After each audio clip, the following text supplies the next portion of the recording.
Hmm. Mama, I have come. अच्छा, हो गया party? How was it? It was a lot of fun. Right. So, was there anyone invited from your school? Many were invited, but few came. अरे वाह, तुम determiners तो बिल्कुल सही use कर रहे हो बेटा. That's because of my best mama. I love you so much.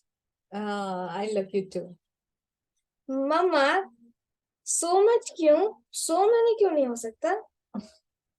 क्योंकि love non countable है, count नहीं हो सकता है. Therefore, so much. Hello and welcome to Learn English with Nadita. Today we are dealing with the application based grammar lesson number 3 and we are dealing with determiners. It includes lot many things.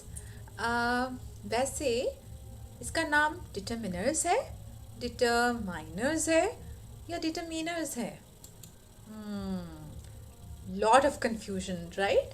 So just like its name is little confusing, similarly it has got so many parts to it. It has got articles like a and the. It has got demonstrative like this, that. It has got possessives like our, her. It has got distributives, interrogative words, as well as quantifiers, right?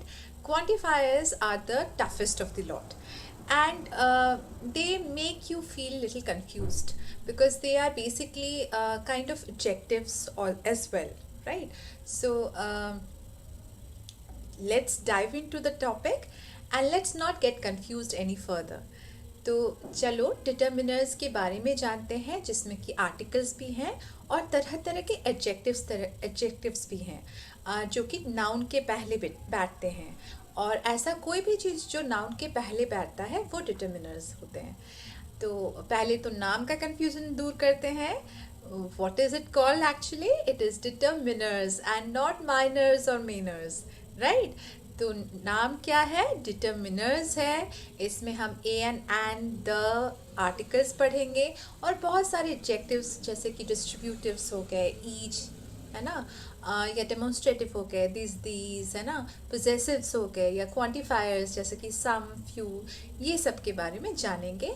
क्योंकि उनको noun के साथ लगाना पड़ता है, subject object के साथ लगाना पड़ता है, तो उनको जानना बहुत ज़रूरी है for improving your writing, reading as well as grammar. Don't take grammar individually. Grammar अगर अच्छा है तो आपकी राइटिंग भी अच्छी हो जाएगी, आप रीड करते वक्त उसको समझ भी पाओगे, right? So let's dive into first articles. A for articles. तो जैसे कि पिक्चर में दिया हुआ है, the boy, a bee, an Apple.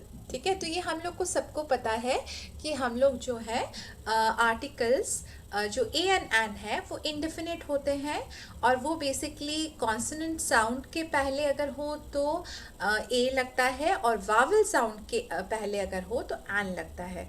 ये मैंने पिछले एक लेसन में भी बताया है कि एन जो है वो वावल साउंड के पहले लगता है, ना कि सिर्फ ई आई ओ यू जो वावल्स हैं उससे जो स्टार्ट होता है उसके पहले लगता है. ऐसा नहीं है, ठीक है? जैसे कि अ यूनिकॉर्न होगा जबकि यू से स्टार्ट हो रहा है. क्यों होगा? क्योंकि वो कॉन्सोनेंट साउंड है, वो यह साउंड प्रोड्यूस कर रहा है, unicorn, unicorn. Therefore a unicorn, a uniform, a European. ठीक है? और जबकि आव हो गया, या ऑनेस्टी हो गई, या ऑनेस्ट मैन हो गया, इस तरह के अगर हैं वर्ड्स तो उनके सामने एन लग जाएगा, राइट? और ये इनडेफिनिट क्यों है? Because they are not showing anything और pointing towards anything which is definite, जो एग्जैक्ट वही वाला है, या मतलब स्पेसिफिक है, कुछ यूनिक है, वो है ना, वो कुछ बहुत ही अलग सा कुछ है, ऐसा कुछ को वो नहीं बता रहे हैं. वो जनरली किसी एक के बारे में बता रहे हैं. इसलिए ए एंड जो है वो काउंटेबल्स के साथ ही लगते हैं, काउंटेबल नाउन के साथ ही लगते हैं, अनकाउंटेबल्स के साथ नहीं लगते. अनकाउंटेबल नाउन के पहले ए एंड नहीं आते हैं, क्योंकि बेसिकली ए या एंड का मतलब क्या होता है? इसका मतलब होता है एक जनरल, ये में से एक लड़का. लड़का जनरली कोई भी लड़का हो सकता है, जनरली आप किसी के बारे में बोल रहे हो, लेकिन एक लड़के के बारे में ही बताया जा रहा है, तब ए लगेगा या एन लगेगा। फिर डेफिनेट आर्टिकल पे आते हैं, द पे आते हैं। ये जो है हम ये स्पेसिफिक पर्सन को बताता है या स्पेसिफिक जगह के बारे में बताता है। The boy in red uniform, इस तरह का, ठीक है। तो रेड यूनिफॉर्म जो है वो स्पेसिफाई कर दे रहा है, वो एक अलग उसका पहचान दे रहा है, तब हम लोग द लगाते हैं। एक तो ये बात होगी कि स्पेसिफिक हो या यूनिक हो। जैसे यूनिक क्या क्या हो सकते हैं, कोई भी नदी जो है वो यूनिक है, इकलौती है। द गैंजेस, है ना, द नाइल, इस तरह से आएगा। या द रामायण, जितने रिलीजियस बुक है ना, the Ramayana, the Mahabharata, the Bible, the Quran, या फिर जो मून, या इस तरह के जो ऑब्जेक्ट्स हैं जो सिंगुलरली इकलौते ही होते हैं, है ना, द मून, द सन, इस तरह से आएगा। तो एक तो ये हो गया कि यूनिकनेस या स्पेसिफिक चीज़ को बताता है, इसलिए द आता है। और एक पॉइंटर ये है कि द जो है वो हमेशा सिंगुलर के साथ नहीं आता है, जैसे ए एन एन आता है। द जो है वो प्लूरल्स के साथ भी आता है, वो सिंगुलर के साथ भी आएगा, वो प्लूरल्स के साथ भी आएगा। द बॉय भी बोल सकते हो और द बॉयज़ भी बोल सकते हो, लेकिन ए और एन के साथ वो चीज़ नहीं होती है, राइट। फिर एक चीज़ याद रखना है कि we do not use articles with names of season, months, days, holidays, uncountable nouns और टाइम ऑफ द डे। हम लोग आर्टिकल्स, किसी भी तरह की आर्टिकल्स ज़्यादातर सीज़न के साथ हो गया नाम या मंथ का नाम हो गया, उनके पहले नहीं लगाते हैं। द जनवरी नहीं होता है ना, अ जनवरी नहीं होता है, ठीक है। तो या अनकाउंटेबल नाउन के पहले भी नहीं लगाते, या टाइम ऑफ द डे के पहले भी यूजुअली हम लोग नहीं लगाते हैं। हाँ, कभी कभी लगाते हैं, जैसे इन द आफ्टरनून, ऐसे इस टाइप का कभी कभी लगाते हैं, लेकिन वो रेयरिटी है। अनकाउंटेबल नाउन और टाइम ऑफ द डे जो है वो रेयरिटी है, बट मंथ या डे वगैरह के सामने तो नहीं लगाते हैं, ठीक है। आर्टिकल्स इनके सामने नहीं लगता है। अब चलते हैं नेक्स्ट सेट ऑफ आर्टिकल्स। वो बहुत इजी हैं, वो है demonstrative. This is red, this is black, है ना, and what are you wearing, I don't know, I can't say that because I can't see it, right. तो दैट जो है वो दूर की चीज़ है, या दोस्त जो है वो दूर की चीज़ है, और दिस या दीज जो है वो पास की है। दिस और दैट जो है सिंगुलर है, जैसे कि मैंने लिखा हुआ है, और दीज और दोज जो है वो प्लूरल है, ज़्यादा के लिए लगता है, ठीक है। तो जैसे दिखाया है, this is an apple, these are apples, that is an apple, जैसे वो दूर हो जा रहा है, that is an apple, those are apple, ठीक है। फिर पोसेसिव्स पे आ जाते हैं। तो पोसेसिव्स भी जो है वो पोसेसिव प्रोनाउंस ही हैं बेसिकली, लेकिन वो अगर नाउन के पहले होते हैं तो वो एडजेक्टिव्स हैं या फिर डिटर्मिनर्स हैं, राइट, क्योंकि वो डिटर्मिन कर रहे हैं एक पर्टिकुलर नाउन को यूज़ हो करके। तो माई ब्रदर, है ना, आवर सोसाइटी, योर, यहाँ पर मैंने गलत स्पेल लिखा है, योर विल बी YOUR, थोड़ा टाइपो एरर हो गया, ई लग गया है वहाँ पर ना, कोई एपोस्ट्रफी नहीं लगेगा, क्योंकि ये जो UR है, योर जो लिखा हुआ है वो तो U और R का शॉर्टन फॉर्म है, ठीक है। योर जो पोजेसिव है वो क्या होता है, YOUR, योर सिंसियरली जो हम लोग लिखते हैं वो है, ठीक है। और इसमें कोई S नहीं लगता है, ये पोजेसिव्स है, इसमें कोई S नहीं लगता है, इसलिए कभी भी लेटर के नीचे योर्स सिंसियरली नहीं लिखना है, सिर्फ योर लिखना है, YOUR, योर लिखना है, ठीक है। हिज, हर, ये सब लगता है। और ये किसी के पोजीशन को, किसी के बिलोंगिंग को बताता है, या किसी के रिलेशन को बताता है। जैसे अगर मैं माई ब्रदर बोल रही हूँ तो वो मेरा भाई है रिलेशन में, ठीक है, लेकिन माई पेन बोल रही हूँ तो वो मेरा पोजेशन बता रही हूँ, मेरे पास क्या चीज़ है वो बता रही हूँ। Can be use before both plural and singular, ठीक है। तो जैसे कि एन जो है वो सिर्फ सिंगुलर के साथ लगता है, द जो है वो सिंगुलर प्लूरल दोनों के साथ लगता है। वैसे ही दिस दैट जो है वो सिंगुलर के साथ, दीज दोज प्लूरल के साथ। तो यहाँ पर जो है ये वाले सभी के साथ लग सकते हैं। माई ब्रदर एक सिंगल ब्रदर भी हो सकता है, माई ब्रदर्स बहुत सारे ब्रदर्स भी हो सकते हैं, राइट। तो मैंने कुछ एग्जाम्पल दिए हैं, जैसे आवर कॉलोनी इज़ क्लीन। यहाँ पर पिक्चर में भी बहुत सारे एग्जाम्पल हैं, जैसे Sam is eating his ice cream, उसका वाला ice cream. She is playing with her doll, उसके डॉल के साथ। अब आ जाते हैं डिस्ट्रीब्यूटिव्स में। डिस्ट्रीब्यूटिव्स थोड़े टिपिकल हैं, थोड़े ऑकवर्ड सिचुएशंस डाल सकते हैं, लेकिन थोड़ा समझ लेने से समझ में आता है। डिस्ट्रीब्यूटिव वो वर्ड्स होते हैं जो कि पॉइंट आउट करते हैं, जो दिखाते हैं ऐसे नाउन को जिनको कि अलग थलग होकर के हमको कंसिडर करना पड़ेगा, ठीक है। So this are the words that point out to nouns, those needs to be considered, मतलब उनको देखा जाएगा या उनको सोचा जाएगा या उनके बारे में बोला जाएगा सेपरेटली, अलग थलग होकर के उनको बोला जाएगा, ना कि किसी ग्रुप में, है ना, उस पर्टिकुलर चीज़ के बारे में। डिस्ट्रीब्यूटिव्स में क्या क्या आते हैं? नाइदर, आइदर, ईच, एवरी, है ना। तो यहाँ पे जैसे एक एग्जाम्पल दिया है कि every student must have it, है ना। तो हर एक मतलब अलग करके भी आप बताओगे कि हर एक के पास हो, हर एक के पास हो, ठीक है। सो ईच भी वैसा एक वर्ड है। तो ईच यहाँ पर क्या रेफर कर रहा है कि एवरी पर्सन, मतलब हर एक पर्सन को अलग करके बता रहा है कि वो भी, उसको भी, उसको भी, उसको भी, उसको भी, ऐसे करके बता रहा है।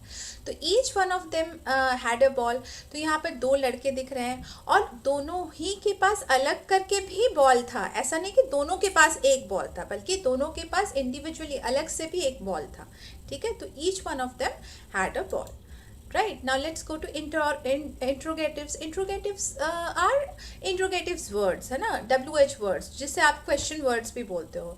who, what, whose, ये सब अगर noun के पहले लग करके आ रहा है तब वो determiners है, या फिर तब वो interrogative adjectives हैं। otherwise वो interrogative pronouns हो जाते हैं। अंडरस्टूड? मतलब ये सारे जो है ना, ये इंट्रोगेटिव्स हो गए, डेमोन्स्ट्रेटिव हो गए, ये सारे एडजेक्टिव्स की तरह भी आते हैं, प्रोनाउंस की तरह भी आते हैं। प्रोनाउन की तरह जब आते हैं वो उनके बाद में कुछ और लगता नहीं है, नाउन नहीं लगता है। लेकिन जब एडजेक्टिव्स की तरह आते हैं तब वो डिटर्मिनर्स के शाखा में भी आएंगे, या डिटर्मिनर्स के अंडर भी आते हैं। Is that clear? सो यहाँ पर सारे डिटर्मिनर्स के हिसाब से ही आए हैं। Whose book are you reading, देखो बुक लगा है नाउन और उसके पहले हुज लगा है, तो वो डायरेक्ट कर रहा है, वो पॉइंट आउट कर रहा है डिटर्मिनर कौन सा वाला है ना। Always remember determiners are words that point towards a noun, ठीक है, that specify a noun, that is determiner, alright. So which car are you driving, देखो कार के पहले विच करके आ रहा है। What colour is the flower, तो कलर एक नाउन है, कलर के पहले वॉट लग रहा है, तो वॉट जो है आपका वो इंट्रोगेटिव डिटर्मिनर है या इंट्रोगेटिव एडजेक्टिव है। अब आ रहा है जो प्रॉब्लमैटिक पोर्शन है क्वांटिफायर्स का, ठीक है। क्वांटिफायर्स जो है वो थोड़े प्रॉब्लमैटिक हैं। ये वर्ड्स जो होते हैं ये नाउन के पहले आते हैं और हाईलाइट करते हैं क्वांटिटी को, अमाउंट को या फिर नंबर को, ठीक है। And therefore they are known as quantifiers. तो अगर क्वांटिटी और अमाउंट मतलब जहाँ पर कि आप काउंट नहीं कर पा रहे हो, अनकाउंटेबल नाउन्स के साथ भी आते हैं और क्वांटिटी और अमाउंट को हाईलाइट करते हैं, और नंबर्स को हाईलाइट करते हैं मतलब काउंटेबल नाउन्स के साथ भी आ रहे हैं और बता रहे हैं कि कितने ज़्यादा हैं। तो ये क्वांटिफायर्स में क्या क्या सब होते हैं? सम होता है, फ्यू होता है, मैनी होता है, एनी होता है, right. So now is the problematic portion. So let's discuss कि क्या प्रॉब्लमैटिक है। Let's start with a comparative study of countable as well as uncountable nouns, ठीक है।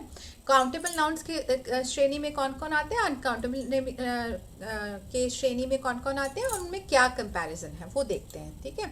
जैसे मैनी जो है वो काउंटेबल के ये में आएगा। अभी हम लोग मेरे बेटे के साथ बात कर रहे थे कि मैनी वेरी मच या सो मच होगा लव यू, लेकिन वेरी मैनी या मैनी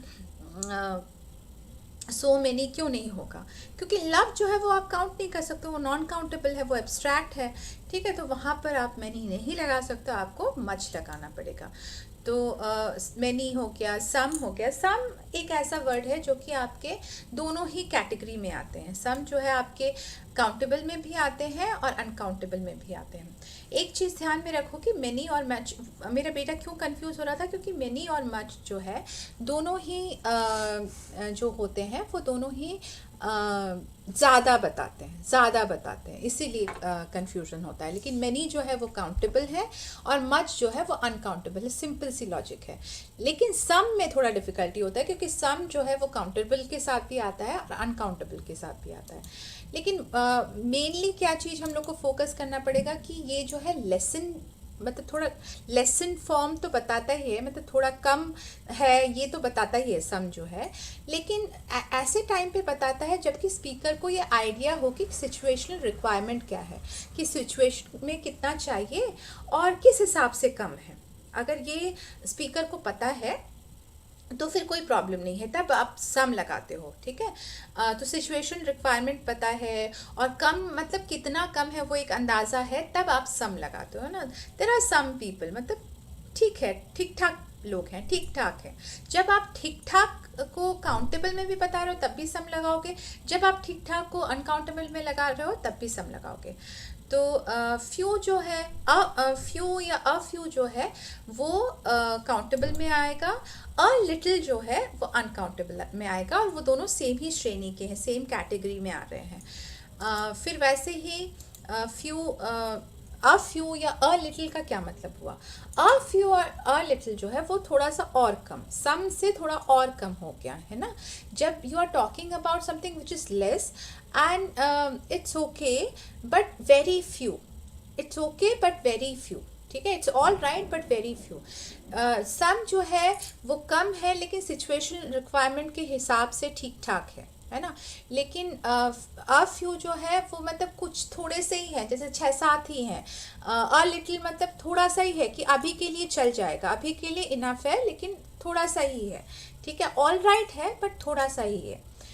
फ्यू जो है वो उससे भी कम की श्रेणी में आएगा, या लिटिल जो है वो उससे भी कम की श्रेणी में आएगा, और वो नेगेटिव कॉनोटेशन के साथ आएगा, मतलब नेगेटिव बताएगा, मतलब जितना सिचुएशनल रिक्वायरमेंट है उसमें से तो कम है ही, बल्कि हार्डली है, मतलब बहुत ही कम है, बहुत ही कम है, जो हम लोग सोच ना सके उतना कम है, तब हम लोग फ्यू बोलेंगे। जैसे मेरे बेटे ने अभी बताया ना कि पार्टी में बहुत जनों को इनवाइट किया था लेकिन आए थे बहुत कम, है ना। तो उसने क्या यूज़ किया? वेरी फ्यू नहीं यूज़ किया, उसने बताया फ्यू, या उसने अ फ्यू नहीं, अ फ्यू ऑफ देम केम ऐसा नहीं बोला, उसने कहा फ्यू। क्यों कहा? इसका मतलब वो ये कन्वे करना चाहता था कि जितना उन लोग सोच रहे थे, या जितना मतलब वो या उसके फ्रेंड्स लोग सोच रहे थे कि सब आएंगे करके, उतने लोग नहीं आए, उससे बहुत ही कम आए हैं, हार्डली कोई आया है। जब ये नेगेटिव साइड से वो बताना चाह रहा है तब वो फ्यू यूज़ कर रहा है। अगर वो उसने वेरी फ्यू बोला होता तब क्या हो जाता? तब मतलब कम लोग आए हैं, मतलब अंदाज़ा था लेकिन कम लोग आए हैं, ठीक है, उसी हिसाब के। और अगर वो बोलता अ फ्यू केम, मतलब गिन चुन के लोग आए थे, है ना, चल जाएगा लेकिन गिन चुन के लोग आए थे। तो ये सटल डिफरेंसेस है, this is what it is, right? Are you getting my point? So some is something which is less, but you have an idea of situational requirement, and that is, you know, pertaining to it, it's all right. uh, फिर and that is for both countable and uncountable. A few and a little means they are whatever is there is less in number, which can be मतलब you know, just about it, just about for the requirement, it's okay for the requirement. And few and little जो है that is like you know towards negative side of it, मतलब जितना requirement है, जितना सोचा गया था उससे भी कम, like hardly any. So let's discuss about the quantifiers and few more quantifiers and their difficulty level, ठीक है, एक बार डिस्कस कर लेते हैं। पहला वाला जो मैं बताने वाली हूँ वो है a lot of और lots of। a lot of और lots of जो है वो थोड़ा इनफॉर्मल है। आप बहुत जगहों पे ऐसा बोला जाता है कि राइटिंग में नहीं आता है, राइटिंग में आता है बट थोड़ा इनफॉर्मल है। आप ऑफिशियल राइटिंग में ना लिखें तो ज़्यादा बेटर है, बट इट्स नॉट लाइक कि totally you should totally avoid it and all that, ऐसा कुछ नहीं है, बट इट इज़ बेसिकली थोड़ा सा informal, right? It is informal to what, a large sum of, है ना? अगर लार्ज सम ऑफ बोल रहे हो वो ज़्यादा फॉर्मल साउंड करता है, लॉट ऑफ बोल रहे हो तो थोड़ा सा इनफॉर्मल साउंड करता है, थोड़ा कैजुअल साउंड करता है, थोड़ा मतलब फ्रेंड सर्कल में, अपने ही सर्कल में आप बातें करो, कलीग्स वलीग्स में, तो आप ज़्यादा लॉट ऑफ बताओगे। लेकिन अगर मतलब जैसे ऑफिशियली कोई लेटर लिख रहे हो, नॉर्मल लेटर वगैरह लिख रहे हो, मतलब एकदम राइटिंग में नहीं आता है ऐसा नहीं है, राइटिंग में आता है, नॉर्मल लेटर आप आपस में लिख लो, it's all right, but official में अवॉइड करना चाहिए। ऑफिशियल में instead of a lot of large sum of use करो। आजकल तो जैसे कि राइटिंग थोड़ा ज़्यादा इनफॉर्मल ही होता जा रहा है। पहले तो वो जैसे वीर सावरकर एंड गांधी जी वगैरह लोग तो लाइक योर फेथफुल सर्वेंट वगैरह लिखते थे लास्ट में ना, साइनिंग ऑफ के टाइम पे। अभी तो ऐसा कुछ है नहीं। अभी तो काफ़ी चेंज मतलब इनफॉर्मल होते जा रहा है ऑफिशियल राइटिंग भी, बट स्टिल मतलब अगर दोनों का सोचा जाए कि कौन ज़्यादा फॉर्मल है तो last some is more formal, alright. और एक डिफरेंस ये आता है लॉट ऑफ और लॉट्स ऑफ में। देखो ये दोनों ही चीज़ें जो हैं वो प्लूरल काउंटेबल नाउन्स के साथ लग सकते हैं। अ लॉट ऑफ डॉग्स, है ना, लॉट्स ऑफ इस तरह से लग सकते हैं। और फिर सिंगुलर अनकाउंटेबल नाउन के साथ भी लग सकते हैं, जैसे अ लॉट ऑफ वाटर, है ना, लॉट्स ऑफ वाटर, ऐसे लग सकते हैं, राइट। फिर लास्ट सम ऑफ भी जो है वो ज़्यादा ही बताता है। एंड फिर in between all these three, है ना, a lot of, lots of और अ लास्ट सम ऑफ, सबसे ज़्यादा formal a last sum of होगा। लॉट ऑफ जो है वो उससे थोड़ा कम फॉर्मल होगा, और लॉट्स ऑफ जो है वो बिल्कुल भी कैजुअल होगा। तो लॉट्स ऑफ ज़्यादातर स्पोकन लैंग्वेज में ही यूज़ किया जाता है, ठीक है। अदरवाइज ये सारे ही जो हैं वो प्लूरल काउंटेबल के साथ भी आएंगे और सिंगुलर अनकाउंटेबल के साथ भी आएंगे। But a cake of, a bottle of, ये सब जो चीज़ें हैं, एक केक ऑफ का मतलब क्या हुआ, एक टिकिया, तो केक ऑफ चॉकलेट आप बोल सकते हो। एक केक ऑफ सोप बोल सकते हो ना, सोप की टिकिया जैसे होती है ना। फिर बॉटल ऑफ में क्या होगा, जैसे कि एक बॉटल पानी का, एक बॉटल ऑयल का, ठीक है, उस तरह से इस्तेमाल हो सकता है। और फॉर डिनोटिंग मोर, जैसे अभी तक तो हम लोग लेस वाले ही डिस्कस ज़्यादा किए हैं, मैनी एंड मच के अलावा ज़्यादा वाले नहीं डिस्कस किए हैं, सम, लिटिल, फ्यू, यही सब डिस्कस किए। अब ज़्यादा और बताने के लिए क्या यूज़ हो सकता है, बोथ यूज़ हो सकता है। बोथ हमेशा दो को काउंट करता है, दो पॉइंट ऑफ रेफरेंस होते हैं, दो लड़के, दो लड़कियाँ, दो राज्य, दो कंट्रीज़, है ना, ऐसे करके दो रेफरेंस पॉइंट होता है। सेफरल जो है वो काफ़ी सारे, मोर, मतलब you are not very sure of how much more, but more अगर आप बताना चाहते हो तो सेवरल यूज़ कर सकते हो। ऑल अगर आप यूज़ कर रहे हो तो वो थोड़ा सा ट्रिकी है। वो all is actually same as every one, but every one is singular, every one is coming to the party, and all जो है, ऑल वो हो जाता है इस जगह पे प्लूरल, है ना, all are coming to the party, ऐसा हो जाएगा इस जगह पे, ठीक है। तो ऑल जो है इट्स इक्विवेलेंट ऑफ एवरीवन, मतलब सबको, जितने भी लोगों के बारे में बताया जा रहा है सबको इंक्लूड करके तब आप ऑल बोलते हो। और एनी जो है वो थोड़ा सा एक ट्रिकी क्वांटिफायर है। एनी जो है वो सिर्फ नेगेटिव और इंट्रोगेटिव सेंटेंसेस में ही आता है। जैसे जब मैं अपने बेटे के साथ बात कर रही थी तो मैंने पूछा ना कि whether any from your school, whether any one invited from your school, है ना, तो वहाँ पर क्योंकि क्वेश्चन है तो मैंने एनी पूछा। वहाँ पर मैं ये नहीं बोल सकती हूँ whether someone invited from your school, ये नहीं बोल सकती हूँ, ठीक है। तो जब क्वेश्चन स्टेटमेंट है, I do not know any one, है ना, जब नेगेटिव सेंटेंस है तब आप एनी लगाते हो, राइट। जैसे कि मैंने यहाँ पे एग्जाम्पल क्या दिया है, I don't have any books, यहाँ पर मैंने एग्जाम्पल में एनी लगाया है बिकॉज डोंट यूज़ किया है, नेगेटिव सेंटेंस है। So these are all the quantifiers. Bread के साथ हम लोग क्वांटिफायर के हिसाब से क्या यूज़ करते हैं, इस चीज़ को क्या बोला जाता है, लोफ ऑफ ब्रेड बोला जाता है, जिसको काट काट के हम लोग को पीसेस में। चॉकलेट हो गया या साबुन हो गया, ये सब के साथ बार ऑफ हो जाता है। सीरियल के साथ क्या बोलते हैं, किसी भी तरह का सीरियल हो, है ना, उसको बॉक्स ऑफ बोलते हैं। हनी के साथ हम लोग जार लगाते हैं। जो लिक्विड्स हैं उसके साथ आइदर अ ग्लास ऑफ हो गया या बॉटल ऑफ, जैसे मैंने बताया था। कभी कभी मिल्क बॉटल में नहीं आता है, कभी कभी इस तरह से कार्टन में आता है, तो कार्टन ऑफ मिल्क हो जाएगा। फिर आइसक्रीम्स जो होते हैं वो कोन में आते हैं, तो अब कोन ऑफ हो जाएगा। फिर जैसे मैंने बहुत बताया कि बाकी लिक्विड जो है वो ग्लास ऑफ भी हो सकता है, कार्टन ऑफ भी हो सकता है, बॉटल ऑफ भी हो सकता है। जैसे कार्टन ऑफ मिल्क हो सकता है, कार्टन ऑफ फ्रूट जूस भी हो सकता है, मिलता है ना। कार्टन ऑफ कोल्ड ड्रिंक्स भी हो सकता है। और सूप वगैरह जो है अगर वो लिक्विड फॉर्म में आता है तो वो बोल में आता है। And one more important thing, bowl of नहीं होता है। बहुत सारे अच्छे रेप्यूटेड फैमिली के लोग, यहाँ तक कि अच्छे अच्छे स्कूलों से पढ़े हुए लोग भी जो कटोरा है उसको इंग्लिश में जब बोलते हैं तो उसको बाउल बोलते हैं, बाउल नहीं होता है। अ बोल ऑफ सूप होगा। Alright, so that is also one pointed for your pronunciation today. एक तो डिटर्मिनर्स होगा, डिटरमाइनर्स नहीं होगा, और बोल होगा, बाउल नहीं होगा। Right? So any, both, several, all, lots of determiners and quantifiers. And now we are coming to the exercise, right? The final set. I will write dash name on dash book. अब ये बहुत easy है, ठीक है? क्या होगा? क्या होगा? My name on this book, ठीक है? या his name on this book, और her name on that book. इस तरह से आप कुछ भी डाल सकते हो। इसको मैं नहीं बताऊंगी, इसको तुम करके कमेंट सेगमेंट में बताना। यहाँ पर देखो, ये क्या होगा, ठीक है? ये सारे करके आप बताएं तो ज़्यादा अच्छा रहेगा। इसमें अगर ऐसा कुछ है जो कि थोड़ा टफ हो सकता है, I will tell you.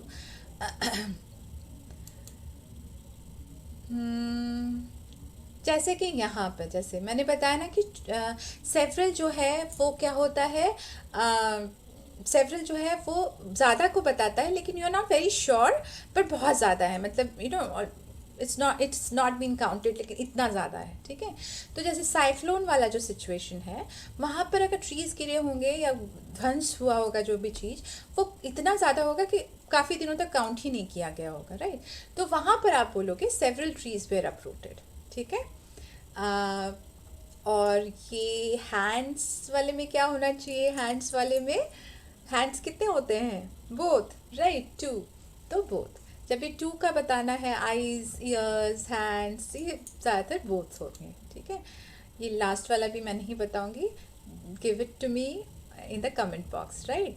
Because you people were asking for home tasks, so this one also I am leaving some behind, and also I have a home task or practice task for you. So what you have to do is identify the errors and correct them in the comment section, ठीक है? इनमें से identify करो कि क्या गलत है, और फिर कमेंट सेक्शन में लिख करके मुझे बताओ कि तुमको समझ में आ गया है। एंड आई होप तुमको समझ में आ गया है। और वो मुझे पता कैसे चलेगा? When you are going to like, subscribe and ask for more. Is that clear? So please do like, subscribe and share, so that I can get more such question, because sharing is caring and sharing is growing. So keep learning, keep exploring, keep growing. Thank you all, and good day.